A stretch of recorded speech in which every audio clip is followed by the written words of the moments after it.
ये कहानी एक लड़की ज़ैनब की है। वो 2 ही बहनें थीं। माँ बाप के मरने के बाद ज़ैनब का कुल सरमाया उसका बेनो ये यूब था। बेटा, मरने वाले बंदे वापस नहीं आते, अल्लाह की ऐसी मर्जी है। चल, तुम्हारी बहन तुम्हें बुला रही है, चलो चलो। शेरखान, ये कौन है? ये अपने गाँव की है। अपने ही पिंड की है। हाँ? ठीक है, तू जा, ठीक है। तू जा, मैं आता हूँ।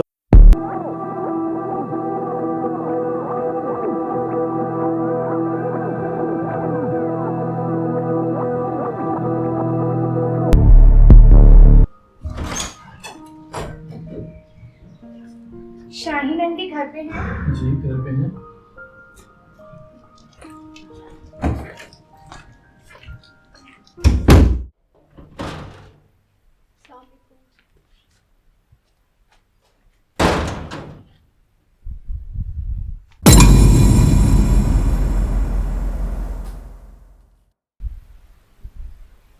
वालेकुम सलाम।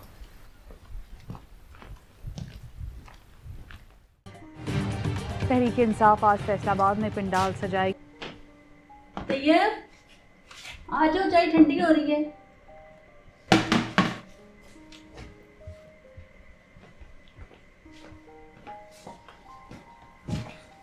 भाभी, वो जो कल लड़की आई हुई थी आपके पास, क्या नाम है उसका? वो जो कल भी आई हुई थी आपके पास? आयशा, सकीना की बेटी है ना वो? हाँ वही। भाभी, पसंद है वो मुझे, करें ना आप शादी की बात उससे। वैसे भी आप मेरे लिए रिश्ता तो तलाश कर रही हैं इधर उधर। भाई, मेरे भी बरसों के ख्वाब हैं कि तुम्हारी खुशियाँ देखूं। मुझे भी आयशा पसंद है, लेकिन क्या? अच्छी है तो फिर करें बात। मेरे भाई, जात बरादरी भी तो देखनी होती है ना। वो ठहरे ऊंची जात और हम। इस्लाम में भाभी कब से जातें बड़ी छोटी होने लगी? इस्लाम में तो सब बराबर हैं।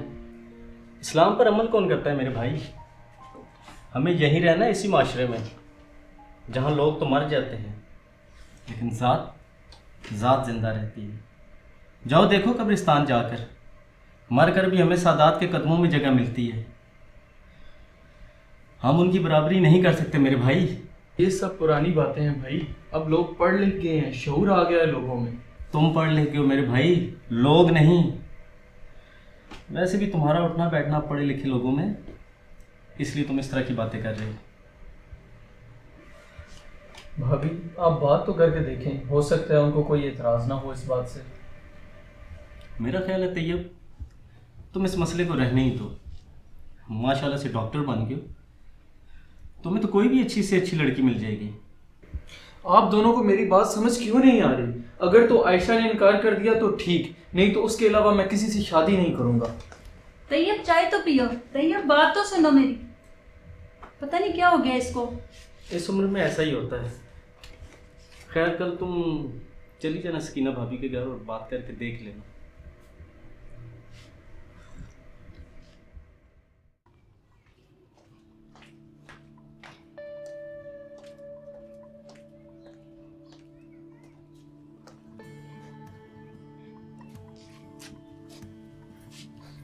आपको पता है आज तैयब की भाभी आई थी? सुना है तो ये डॉक्टर बन गया। हाँ, डॉक्टर बन गया। अच्छा लड़का है, इकराम बड़ी किस्मत वाला है। हाँ, आपको पता है वो क्यों आई थी? क्यों? हमारी बेटी आयशा का रिश्ता मांगने आई थी। लेकिन वो तो कमी है जात की। साथ बात से हमें क्या लेना देना, वो तो हिंदुओं में होती है ना। वो तो ठीक है सकीना, लेकिन ये तो बहुत ही कम जात लोग हैं। अब देखना किसी सैयद का कमी जमी से क्या जोड़। जरा देखिए खुद को, इस घर को, हमारे हालात को। क्या फायदा सैयद होने का? लेकिन जात तो हमारी ऊंची है ना। हाँ, ऊंची जात। सारी जिंदगी मैंने कपड़े सिए, आपने मजदूरी की, अपना पेट काट के आयशा को पढ़ाया लिखाया। गरीब लोगों को अगर ज़कात मिलती थी तो हमें नहीं मिलती थी। क्यों? क्योंकि हम लोग सैयद हैं। क्या दिया जात पात के फर्क ने हमें? क्या कह रही है तू? क्या हो गया तुझे? सही कह रही हूँ मैं। अब क्या इतना पढ़ा लिखा के लड़की को किसी धोने के चक्कर में? मैं कब कह रहा हूँ कि किसी चरसी भंगी को दे दो, मैं भी तो उसका भला चाहता हूँ ना। आपको पता है शाहीन ने क्या कहा? वो तो कह रही है मुझे जहेज और जेवर बिल्कुल नहीं चाहिए। ऐसा भला कौन सा बंदा है जो हमारी बेटी से बगैर जहेज की शादी करेगा? तैयब तो जहेज को लानत समझता है, उसने तो अपनी होने वाली बीवी के लिए अभी से अपनी कमाई से सारा सामान लेके रख दिया है। वाह, ऐसे भी लोग हैं, बड़ी बात है। किस्मत से मिलते हैं ऐसे रिश्ते। मैं तो बस बुला रही हूँ उनको। अब क्या सोच रहे हैं, तैयब डॉक्टर बन गया है, लड़कियों की कमी नहीं है उसको। ऐसे अच्छे रिश्ते दोबारा नहीं मिलेंगे। आयशा के अब्बा इस गैर इस्लामी माशरे के बनाए उसूलों से निकलकर सिर्फ एक बेटी का बाप होके सोचें। इस गुर्बत में हमें कहां से मिलेगा इतना अच्छा रिश्ता। अच्छा ठीक है, बुला लो।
ईसाई, हाँ मेरा बच्चा।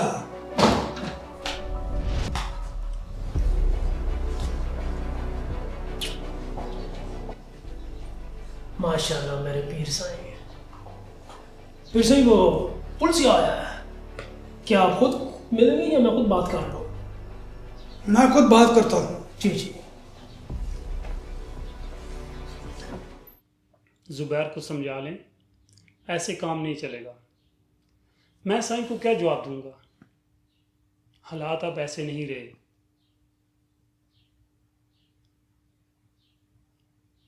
अच्छा चलें, जैसे भी है आप मुझे आज ऑर्डर क्लियर करवाएं। ठीक है। नहीं देखिए, इसमें मसला क्या है, मुझे कोई इशू नहीं है। देखिए कारा साहब, आप मुझे ना समझाएं, मुझे सब पता है। आप हर हाल में माल क्लियर करवाएं, अभी के अभी। बस मैं बाद में कॉल करता हूँ। अस्सलाम वालेकुम।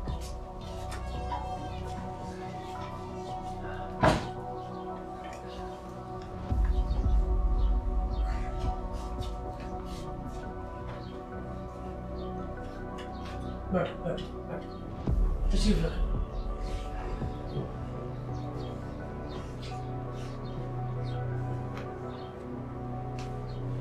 इरशाद साहब,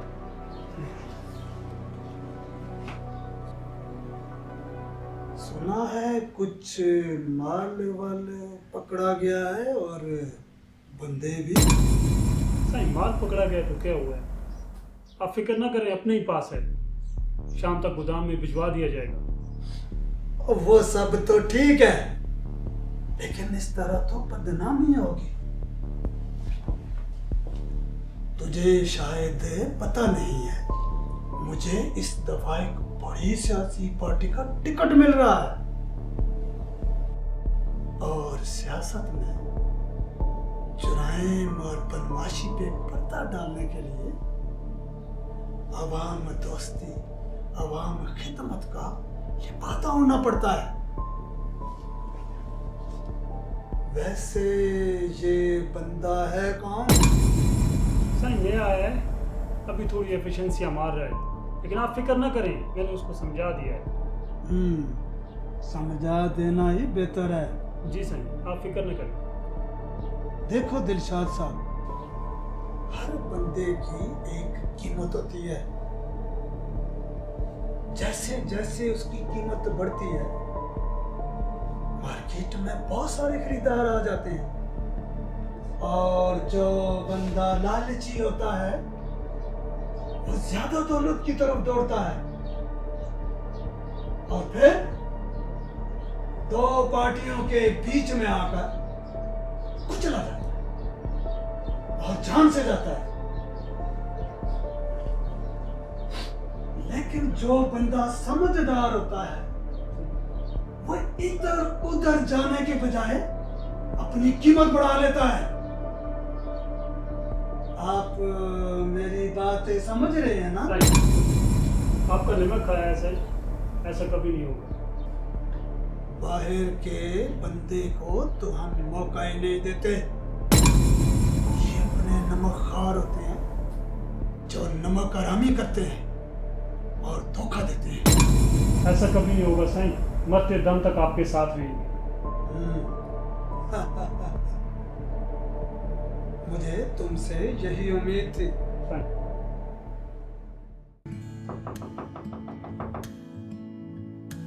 जी आ रहा हूँ। कौन?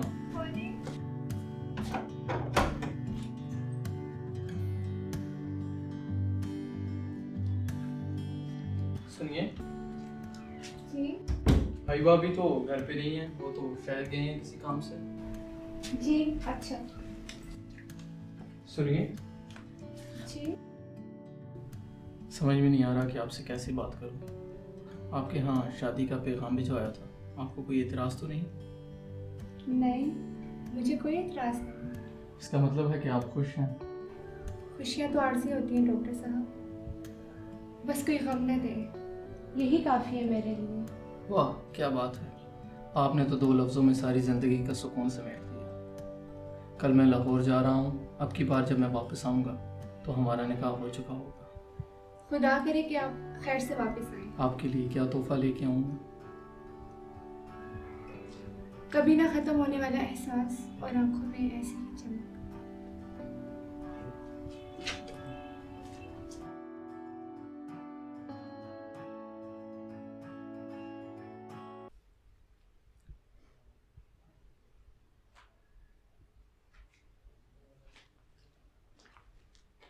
आपने बोला ना? हाँ बेटा।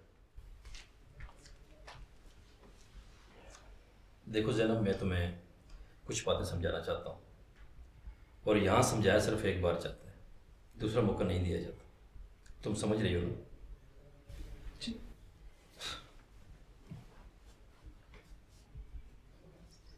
अच्छी औरत वही समझी जाती है जो अपने सरपरस्त की हर बात आंखें बंद करके मानती है, उसका सर झुकने नहीं देती, उसका सर फख्र से बुलंद रखती है।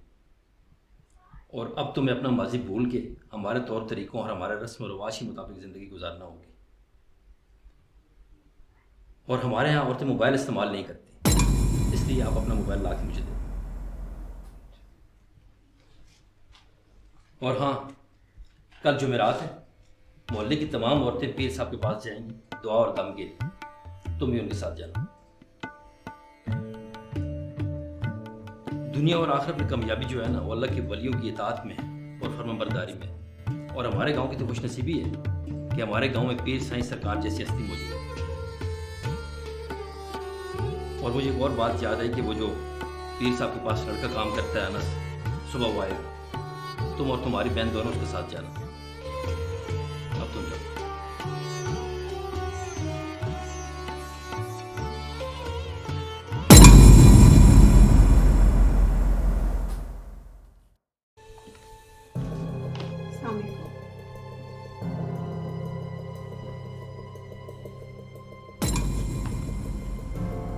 हो गई बहन, हो गई।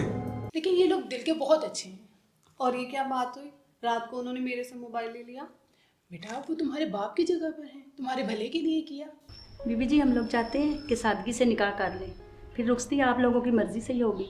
नहीं, वो इकराम साहब है ना, उनका बेटा तैयब, उससे हो रही है शादी। वो इकराम मुसल्ली, तैयब लोग तो मुसल्ली हैं बीबी जी। मुसल्ली है तो क्या हुआ, मुसल्ली भी इंसान होते हैं ना। पर जात बरादरी भी तो मायने रखती है बीबी जी। जातें सब बराबर होती है परवेज भाई, बड़ाई का म्यार तो इंसान का किरदार और तकवा है।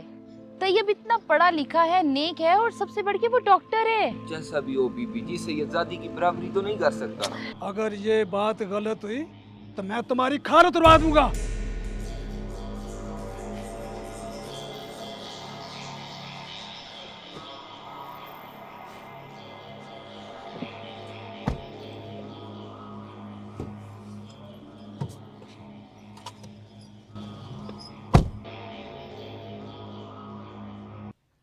निकाह है किसके साथ?